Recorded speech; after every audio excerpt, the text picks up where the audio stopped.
આખા દેશમાંથી જે ભારતમાં કપાસ ઇમ્પોર્ટ થાય છે એમાં બીજા નંબરે અમેરિકાથી કપાસ ઇમ્પોર્ટ થાય છે। એક તરફ ટ્રમ્પ આપણા મિત્ર છે એવા નરેન્દ્રભાઈ ખૂબ બણગા ફૂકે,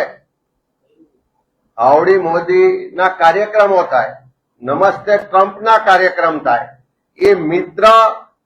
ભારત પર ખૂબ આકરા ટેરિફ દાખલ કરે કે ભારતથી કોઈ ત્યાં એક્સપોર્ટ કરશે તો એના પર મોટો ટેક્સ લગાડવામાં આવશે। અને એ અમેરિકા જે બીજા નંબરનું આપણે ત્યાં કપાસ નિકાસ કરે છે એ અમેરિકા પર હવે 0 ટેક્સ લાગશે। એનો સ્પષ્ટ મતલબ છે કે એમના મિત્ર આપણા લોકો પર ટેક્સ લગાવશે અને એમને ત્યાંથી જે આવશે એના પર 0 ટેક્સ લાગશે। એટલે આ મિત્રની આગળ મદદ કરવાની ભાવના હોય કે આત્મનિર્ભરને બદલે આત્મસમર્પણ હોય, એ જે પણ એમનો ભાવ હોય, પણ અમે ગુજરાત અને દેશના ખેડૂતો વતી માગણી કરીએ છીએ, એના હિતમાં માગણી કરીએ છીએ